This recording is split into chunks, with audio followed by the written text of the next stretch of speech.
Election के पहले बहुत बड़े बड़े वायदे होते हैं, चाहे वो मालोनी का मसला हो, मलाड का मसला हो या हिंदुस्तान का मसला हो।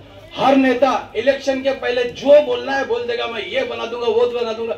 आज इरफान खलीफा भी बोल देगा कि मालोनी में एयरपोर्ट बना देगा। मानोगे इस बात को? नहीं भाई। तो लोग इतना ही रहता है कि ये आदमी हजम कर सके। ये कौम जहां रहती है, मैं किसी मजहब की बात नहीं कर रहा, हिंदू मुसलमान हर कोई यहाँ पे रहता है आजमी नगर में। क्या किसी नेता ने अपने लिए ये सोचा कि ट्रैफिक होती है तो इसके लिए मैं रास्ते खोल दूं? यहां से पानी का अभी जो टाइम है, रात के 13-14 बजे पानी आता है। कभी कोई नेता को घर से निकल के पानी भरना पड़ता है इतने बजे? कोई नहीं। तो इसका तकलीफ का एहसास ही नहीं होगा।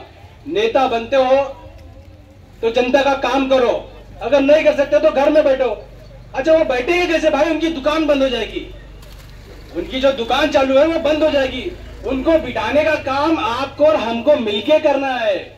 नगर सेवक यानी जनता का एक गुलाम है, हमने उसको चुन के दिया।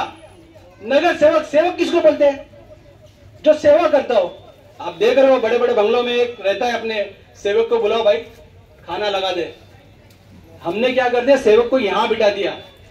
सेवक को मौका दो, सेवक को बोलो जिस लिए तू सेवा के लिए आया वो काम करके दे, उसके बाद वोट मांग।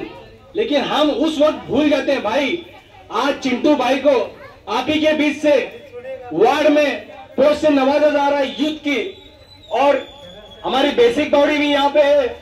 इंशाल्लाह वो सब मिलके भी यहाँ पे मजबूती से काम करेंगे, मैं यही उम्मीद करता हूं।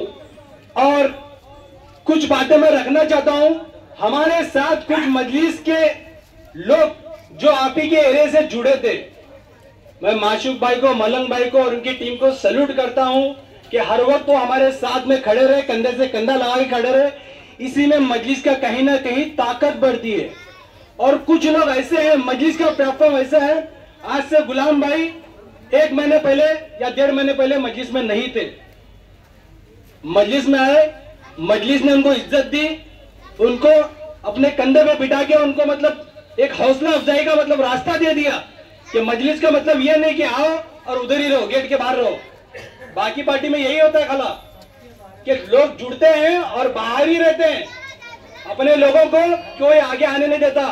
याद रखो, तुम्हारे एरिया से कुछ लोग आए थे, मजलिस में आए, हमने उनको इज्जत दी, वो पार्टी का कुछ नाम खराब करने की कोशिश किए, यहां वहां हफ्ता वसूली कर पार्टी का नाम खराब करने के लिए कहीं से सुपारी लिए थे। तो भाई मुझे अकबरुद्दीन ओवैसी साहब की एक बात याद आ रही है, मैं बताना चलूं। अकबर साहब ने एक बात बोला है कि सियासत करना हो, ऐ मेरे मजलूमों, आओ मेरे कंधे पे बैठ के सियासत करो, गद्दारी करोगे तो चुन चुन के मारेंगे साला। आज हमारे कौम में यही हो रहा है भाई। 2-500 के लिए, 2-5 हज़ार के लिए मुसलमान के पीछे पड़ा है, मजलूमों के पीछे पड़ा है। कोई मतलब ऐसा है ना, अगर मैं बोल दूं आप लोग जिस तकलीफ से सहते हो डेली रोजाना, ये जो रोड का, पानी का, ट्रैफिक का मसला है, आप सब मिलके अगर एक दिन हिमगिरी बिल्डिंग के पास खड़े होकर रास्ता जाम करोगे ना, तो नेता को चल के आके झक मरा के आपके लिए ऑप्शन निकालना पड़ेगा। तो ये लोग, हमारे लोग भाई सोए हुए आराम कर रहे हैं, घर में बैठ के गाली देने से कुछ नहीं होता है। आज मजलिस आपके बीच में आई है तो कम से कम आप मजलिस का साथ दो। आपके लिए हम केस खाने के लिए तैयार हैं, इरफान खलीफा केस खाने के लिए तैयार है आपके लिए।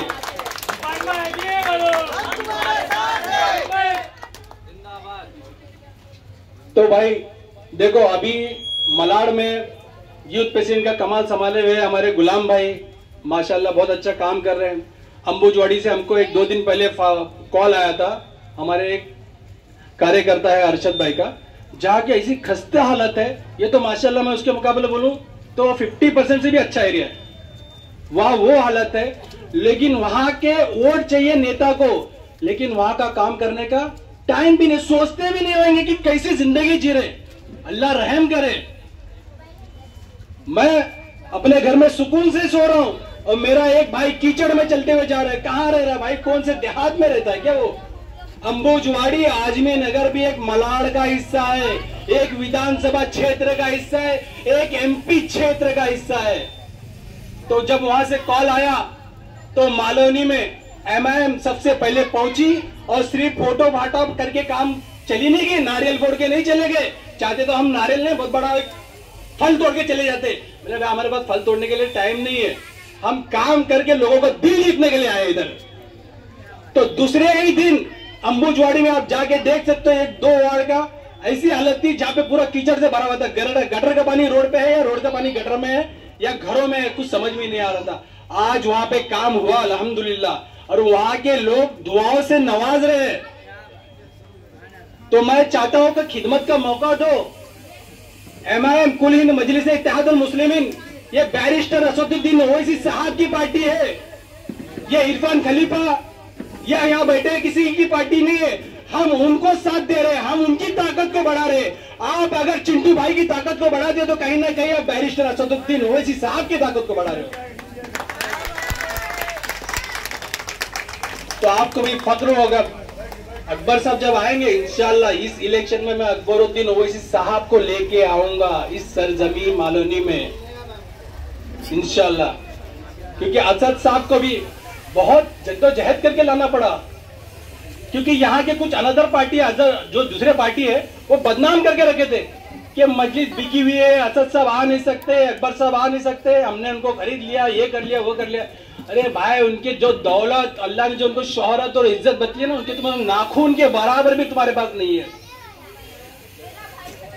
उस शख्स असदुद्दीन ओवैसी साहब के बेटी के शादी में हम गए हैं, हमें दावत थी, हम जाके देखे वो पंजतनी आदमी, उस शख्स पे मैं कैसे शक करूं जो शादी के वक्त हम लोग हमारी तैयारी में लगे, हम खाने में इधर उधर बिजी है, वो स्टेज के पीछे जाके नमाज अदा कर रहे हैं माशाअल्लाह। तो मैं ऐसे आदमी के पीछे चलूं ना कि इन गद्दारों के पीछे चलूं।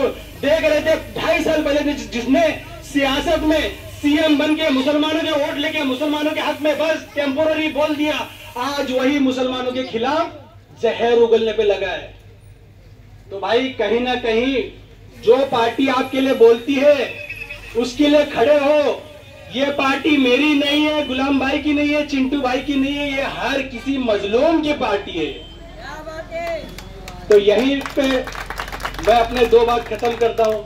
शुक्रिया, अल्लाह हाफिज।